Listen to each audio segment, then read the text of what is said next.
Where tonight we'll be looking at all manner of hoaxes, hokum, hucksters and hogwash. And to help, or more likely hinder us, a veritable horde of hornswogglers with 10 top tips to increase your manhood. It's Sean Locke. And joining him, the esteemed President of the Bank of Nigeria, Danny Baker. By his side, Professor of Hoaxology at the University of the Internet, David Mitchell. And believe it or not, Alan Davis.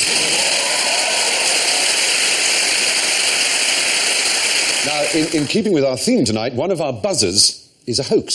So see if you can tell me which one of these buzzing calls is not the mating call of a deer. Sean goes. Danny goes. David goes.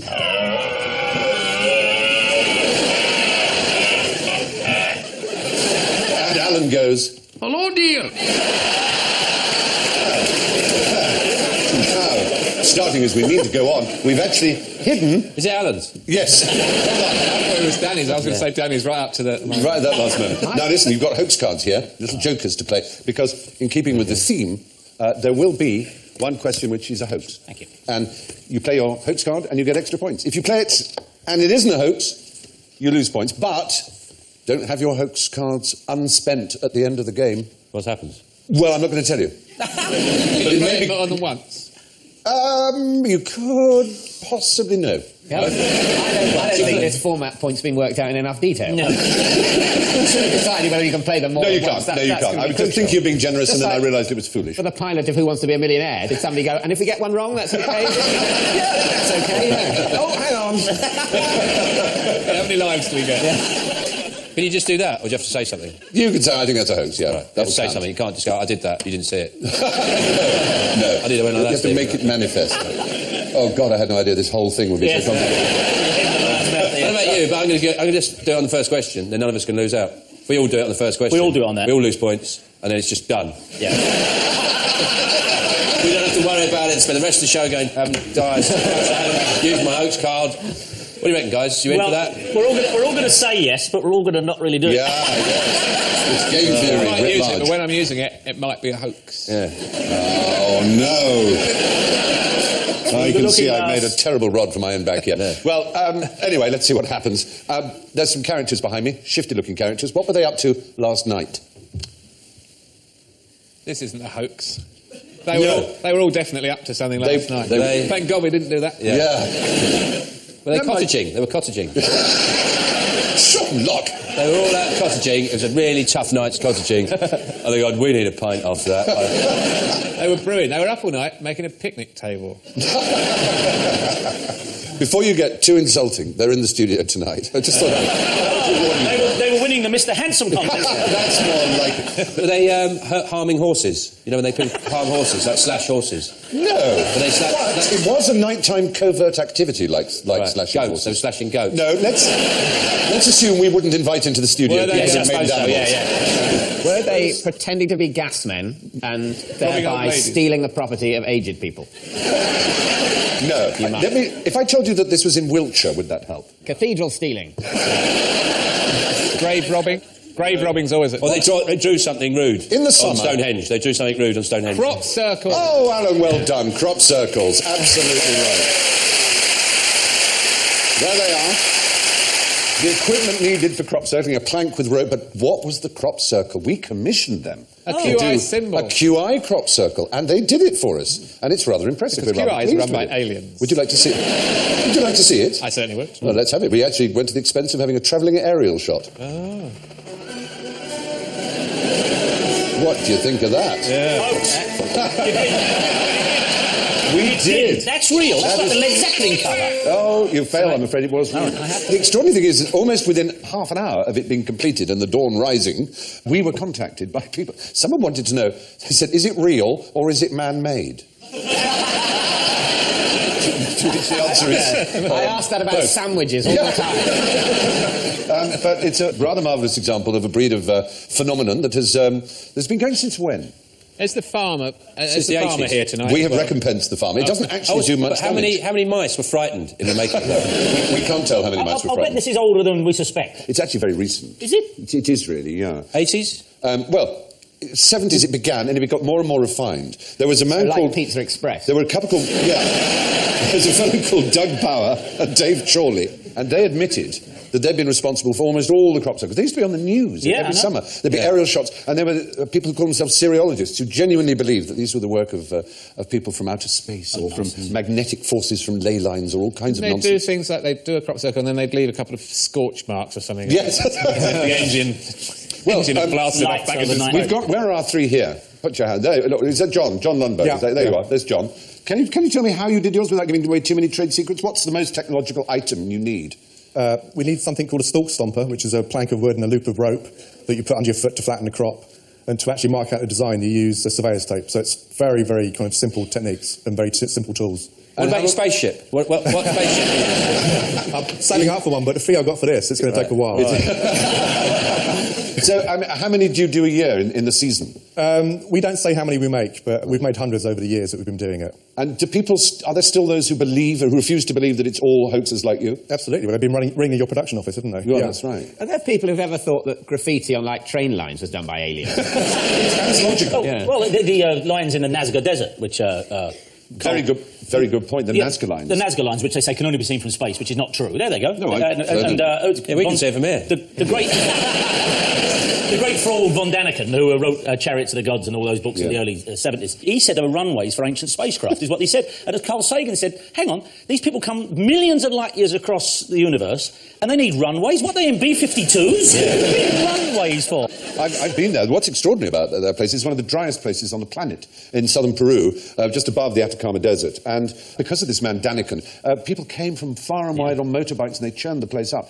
Some of these are only about 10 centimetres deep, the lines, and they've stayed like that simply because it hasn't rained for decades and centuries in some parts of that part of South America. And so every line that you can see around there is some hippie who's sort of gone around. It's now, banned from going there. They're rather splendid. It looks like maybe if it's just they've stayed, they're not very deep, but they've stayed just because it doesn't rain. Maybe the people who did them didn't really want them to stay that long. They were just pissing around and would be rather embarrassed. Yes. The same way as, if you're on the beach at night, a bit pissed, you write the word dick. And you went back 2,000 years later.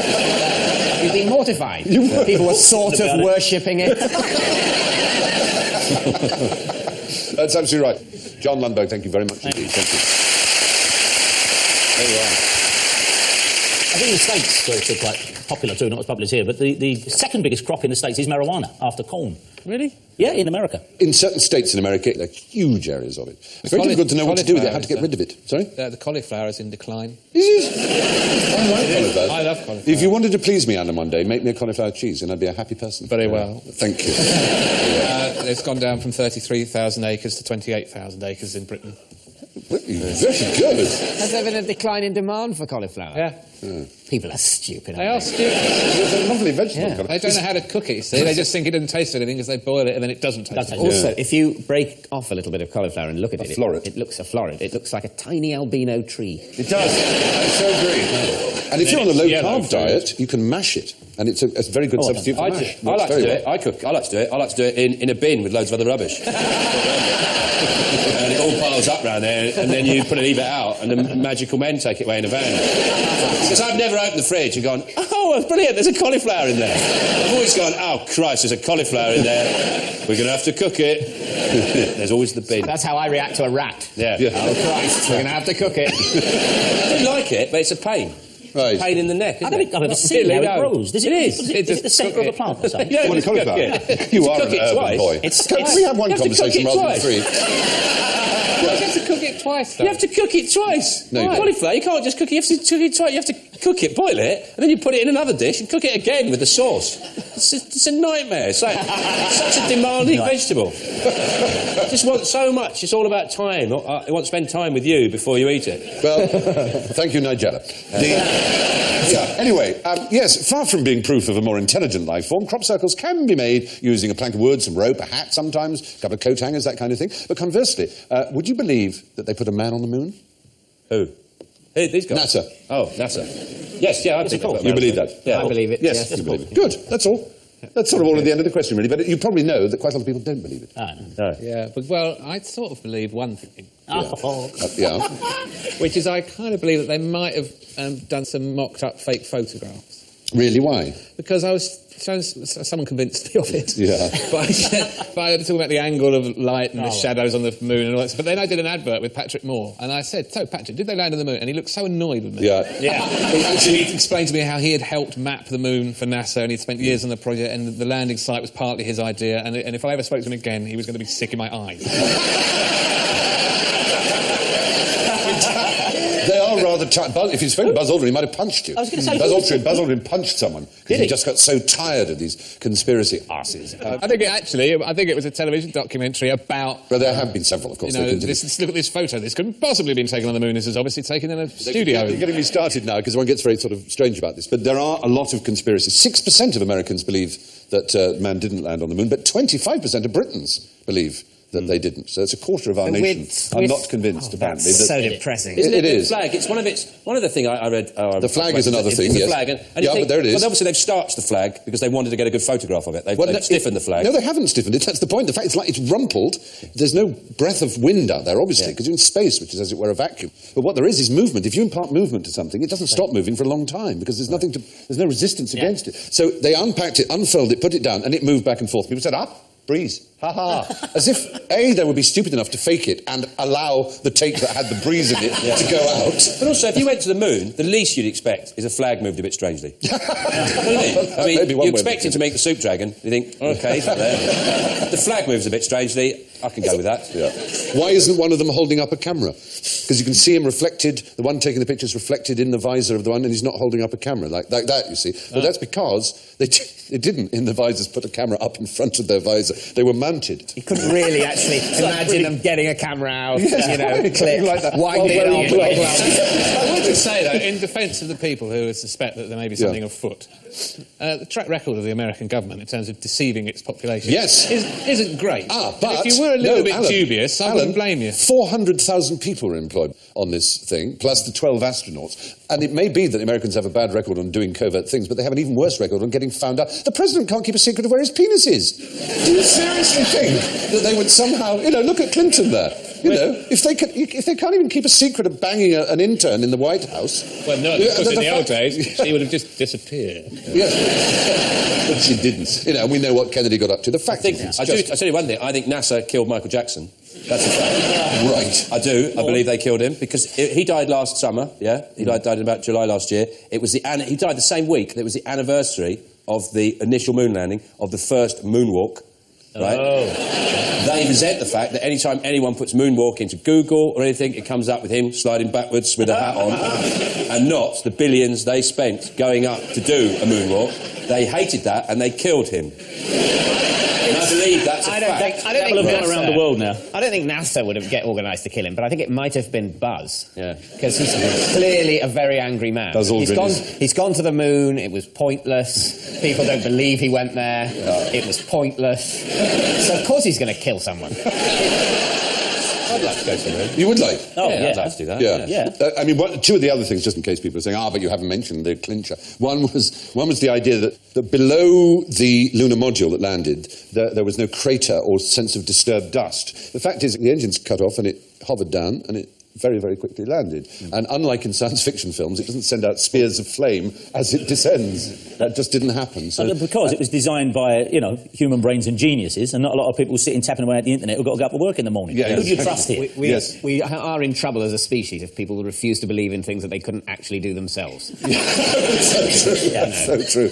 And the other one was the footprints. They said, look, there's too much moisture because look how clear they are.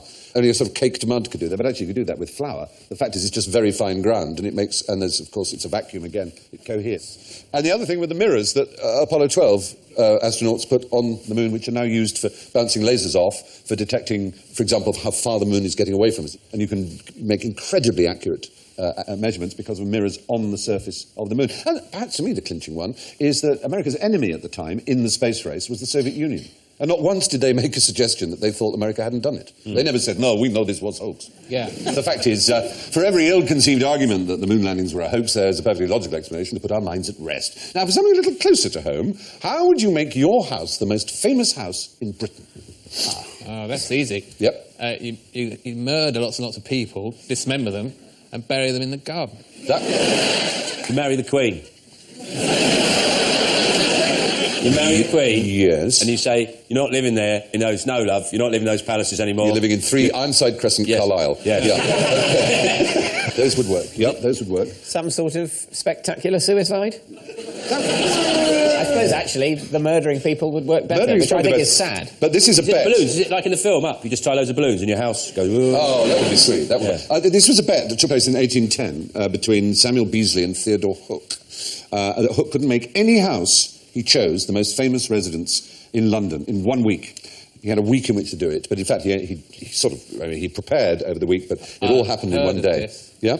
He started ordering goods, all kinds of different goods from all kinds 4,000 different tradesmen and services in all the commercial directories all over London. He started ordering chimney sweeps. So first thing in the morning there were 12 chimney sweeps, all arriving like that, and then more and more and more and more and more arrived. I mean, it became absolutely gigantic. 12 coal carts, cake makers, doctors, apothecaries, surgeons, lawyers, priests with dead bodies, undergraduates, hat makers, haberdashers, bootmakers, fishmongers, butchers' boys. A dozen pianos arrived. And before long, the governor of the Bank of England had turned up to see what the fuss was about. It was in Berners Street, just north of Oxford Street. And there it is. That sign doesn't fit that bit of wall. It doesn't really.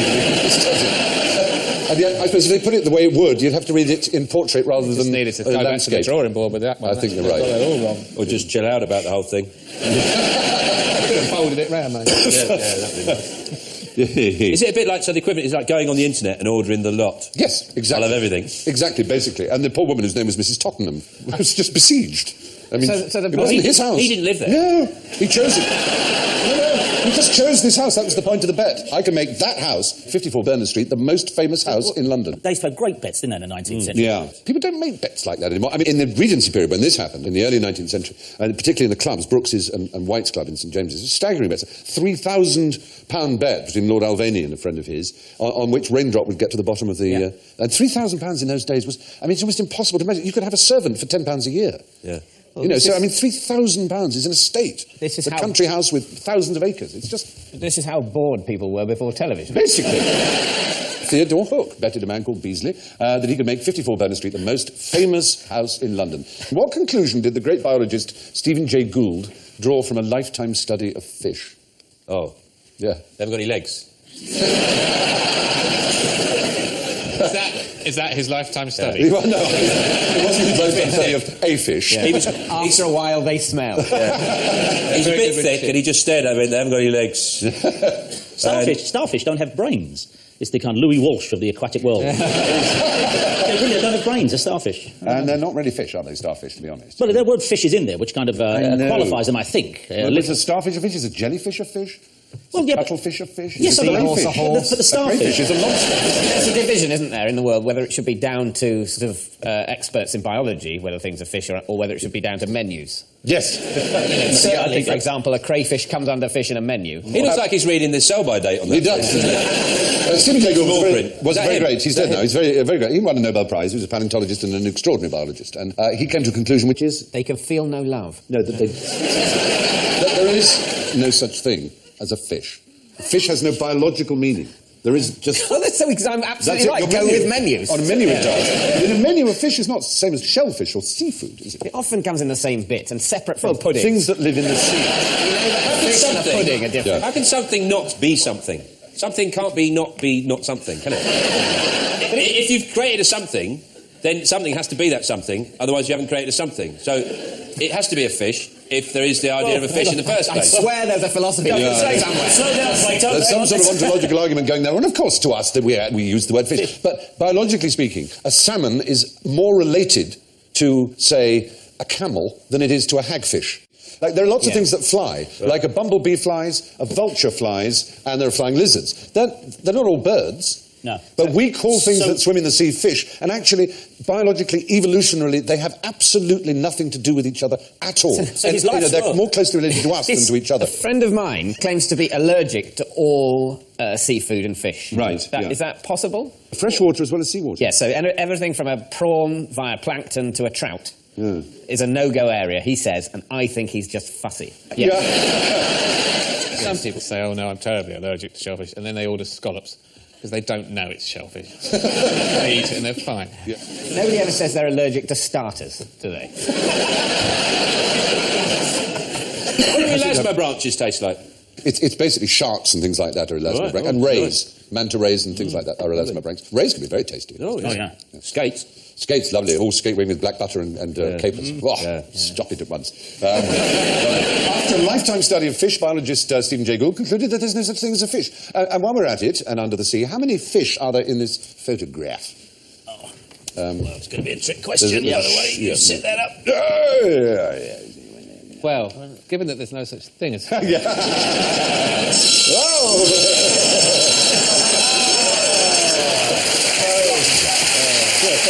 That's so unfair. Stephen Gould, where are you when I need you? Deeply unfair. Well, you see that shell on the right? Yes. Along the top of it is a long fish-like thing with an eye. That's actually part of the shell. This muscle actually makes a thing that looks like a fish so that another fish comes along and its own parasitic larvae sort of explode into the fish and live in its gills and are sent away and dispersed and grow elsewhere. We've got some film of it. This is it, the two eyes of this thing. That looks like a fish. And this puff of larvae go off. To a fish, that looks like it might be a tasty morsel, but it's just bits of flesh that have grown up on the top of the... Clever. It's very clever, isn't it? That was just one fish. The other example was of animal mimicry deployed by the broken ray's muscle. And so from one skilled hoaxer to another, what did Nostradamus get right? The hat. You got the hat right. The hat. Big mistake. The green coat with the brown hat. It's crazy. The hat looks cool. Who is he? You've not heard of Nostradamus? I've heard of him, but I've just heard of him. I've no idea where he lived. His name was Michel de Nostradame. He lived from 1503 to 1566. He was a Provençal apothecary.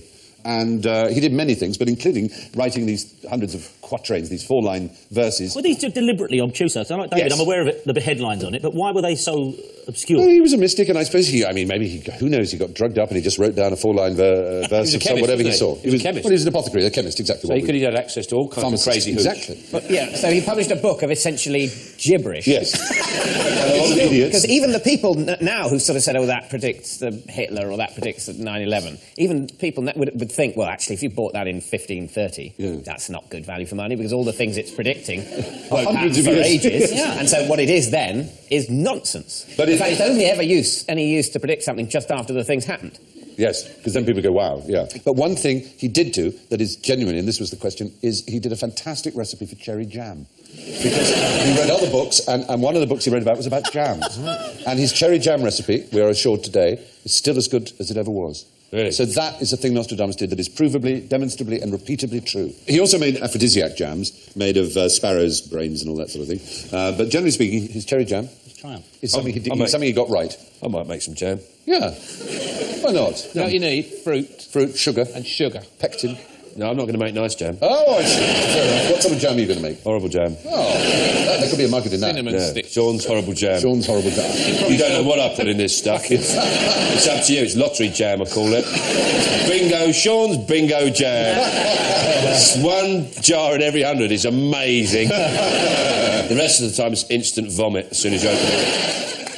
Anyway, yes, when Nostradamus wasn't predicting stuff, he was very busy compiling a rather excellent collection of jam recipes. Who's the most famous person to have been beaten at chess by a machine? What? Hello?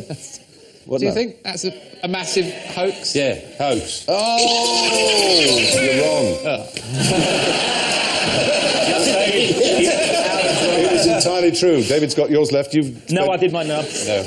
Oh, well. Anyway, Anyway, thought- it was he's too right. late. The question had finished. No, you too stopped late. me. No. So, who is the most famous person who's been beaten by a machine at chess? You get double points if you can mention Me. the name of the machine. Me. Are you the most famous person? Yeah, I got beaten by a Hoover. Is that right? Yes. And Someone just nobody left it on and it moved the pieces around and it still beat me. That's how bad I am at chess. It's, the key thing is the question is not most famous chess grandmaster. It is, so it could be Marilyn Monroe. It could, He's not a famous chess player then? No. That's very well worked out. I mean, there is The Queen Gary is- Kasparov, the Yes, great he lost to the grandmaster. ice. Deep Blue. Deep Blue. Yeah, but that wasn't... the Queen is the most famous person in the world, probably. Did she lose to a This was ZX80? This was someone who was more famous than the Queen in his day and was bigger than a Queen, as it were. Had a bit higher rank than Queen. Jesus. No. Jesus isn't really a rank. I would say Jesus. It's a rank. I am I Jesus. rank you. It's more famous than the Queen, though. Yes, that's Jesus. it. I think- You can't handle the truth. Jesus Plays Chess sounds like an indie band already. It will be. But it will be. Yeah. Napoleon. Napoleon is the right answer. Do you know what the machine might have been? It was a famous machine in its day. It'd be some sort of kind of clever wind-up automaton. It was an automaton, and it was unbelievably clever. It was called the Mechanical Turk, and the Turk itself was made of machinery.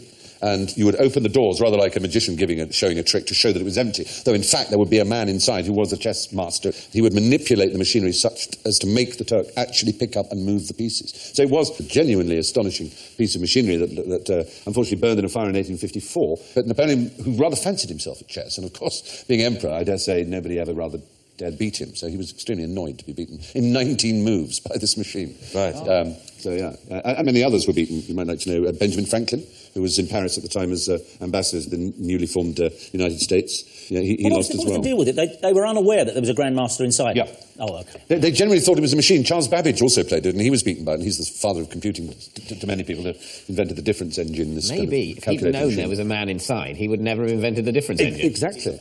But it was the sensation of the age. It was a really remarkable thing. And in about 1989, a magician rebuilt it and sort of redid it. It cost him $120,000 to build a version of it that worked as well. The name of the man who invented it was Wolfgang von Kempelen, who lived from 1734 to 1804. And he did it to impress the Empress Maria Theresa. And it sure did. It impressed everybody. It's rather wonderful. The Mechanical Turk. A manned automaton that beat Napoleon at chess, amongst other people. Now, what's the best way to give a squad of American soldiers the screaming heebie-jeebies in a plane? Snakes. Snakes might do it. It's a pretty good way. The point is, suppose you want to research people panicking. Is this a cash prize?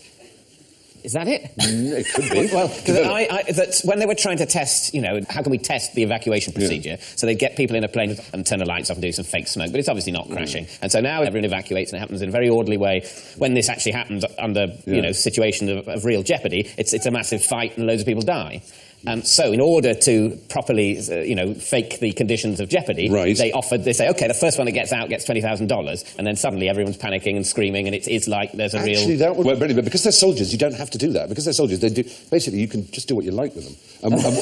So what you do is you hoax them, you put them up in a plane, and you get the pilot to shut off one of the engines and act very well, going into a hell of a panic, so that the soldiers genuinely think they're going to die.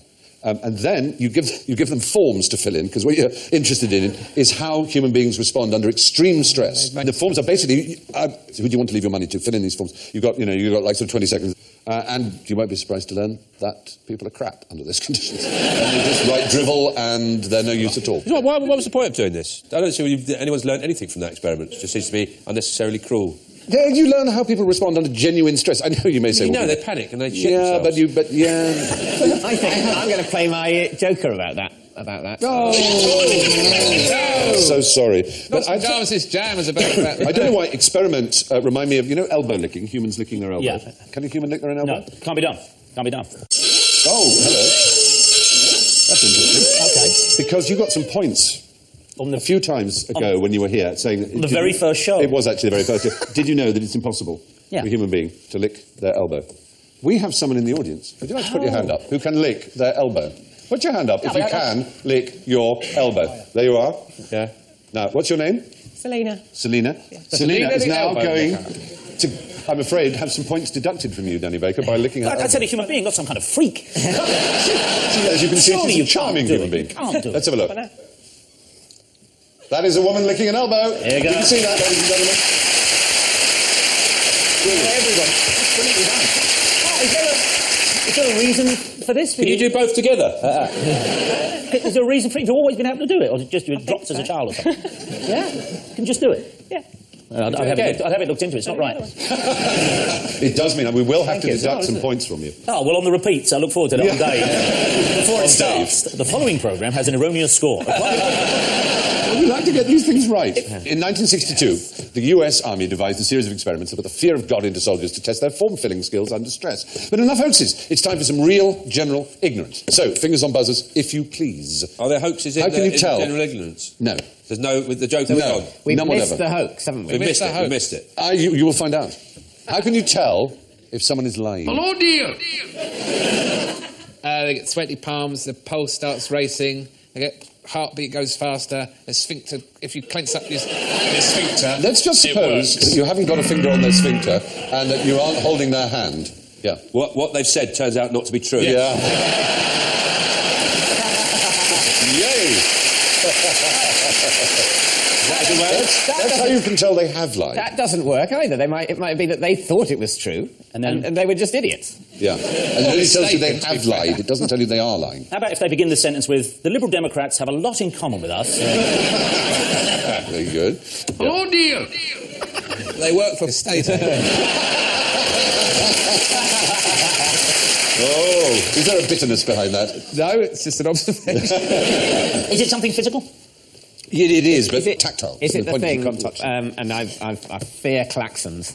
But is it something about whether when they're just about to think about it, they look up left instead of up right, or up right instead of up left, or something like something to do with their eyes? Yes! You were right to say hands. Yeah. Is it? I think I know what it Embrace is. the klaxon. It's just I'm before they trying to. deliver the crucial detail, they go, yeah, well, it's about, ooh, la, la, la, la, la, la, la.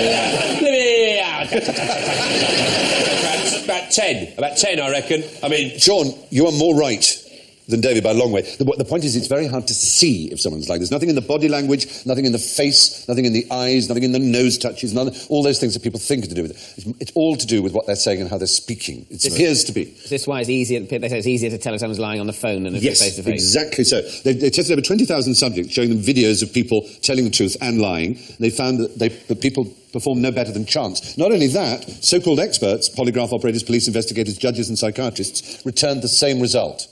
But if you do it just on sound alone, people are much more accurate. About 73% accuracy at listening to lies. So the thing to do is shut your eyes. Is that man going to shoot him? It's a very early polygraph. It does look rather bizarre, doesn't it? Right. I guess it's a murder suspect. Wrong. Presumably that means it's easier to dupe the deaf than the blind, which isn't what you'd think. No, it isn't. No, it's true. Having said all that, there is a Dr. Ekman, who's a leading researcher, who claims that 50 out of 20,000 people do have a natural ability to detect lies by actually looking at expressions, and these are very, very few people. He named them the truth wizards, and they're apparently able to read micro-expressions that last milliseconds in ways that others aren't. So, there you are. The truth is that most people can't tell if you're lying, but they'll have a better chance if they focus on your speech rather than your body language. What's the one thing you know for sure about oranges? They're orange. The orange. Oh! That was the problem. When the red ones, and most of them aren't orange, in fact. I know they are. Most of the ones in the supermarket are, but they have to make them orange a lot of the time. In the southeast, in warm countries, oranges are actually green. And they can see how green they are. The interior part is orange, and juicy and lovely. But supermarkets tend to use an lethal gas to degreen, as they call it, to take the chlorophyll out. It's because we shoppers prefer to see an orange skin. I'm a sucker for when they have variations. No, me too, I like it. But most punters, it seems, would like their oranges to be... I've worked in orange groves. Worked in orange groves, and they were orange. Where was it? It was in Israel, in the kibbutz, and I worked in the orange groves, got the sack, fell asleep when I was meant to be mending irrigation pipes. That's not the story. And they were orange. Yes. So they were the little blighters were orange. All of them. Yeah. There wasn't one little green bugger and one... They do grow orange, but in the really hot, humid countries, they're green. And in desert and in places made up like the kibbutz. Tell you something about oranges. What's it? They're not the only fruit. They're not the only fruit. A good literary remark there. And do you know where the word comes from? What the original word was? It's naranja. Naranja. Which is Spanish for orange. And the original naranja is Sanskrit. And what happened is it does, as words do, it loses the N. So you get an orange, an orange, And we think, oh, that's an orange, must be an orange. But in fact, it was an orange. An orange. It was like a nada was a French snake. say orange, don't they? It should be called a nan-orange. Just an orange would do. An orange. An orange? An orange juice. An orange juice, yeah. That would do it. Yeah.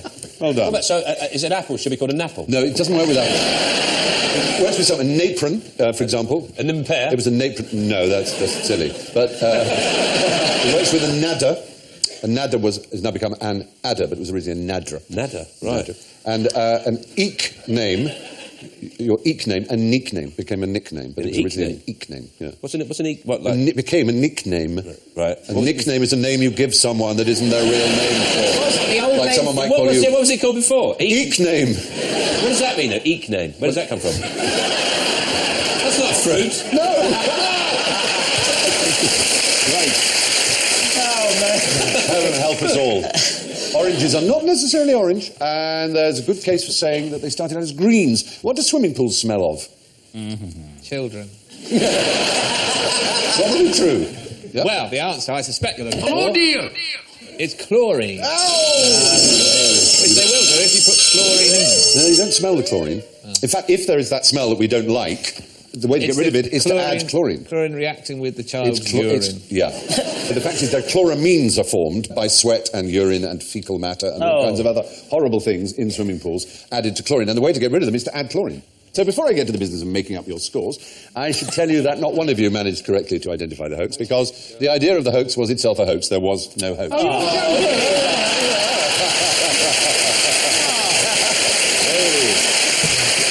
This is an outrage. This is like the end of Lost. It's endearing how much it matters to them. So everything you heard was as chose trousers. So the winner tonight, wow, the winner tonight with an impressive -1 is Sean Locke. You won.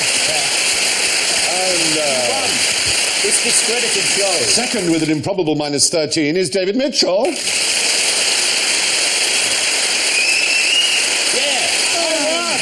Third with a doing pretty good -14, Danny Baker.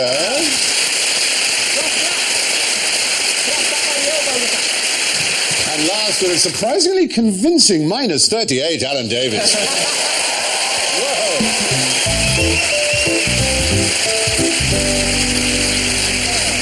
So my thanks to David, Denny, Sean and Alan, and I leave you with this observation from Will Rogers. The trouble with practical jokes is that very often they get elected. Thank you and good night.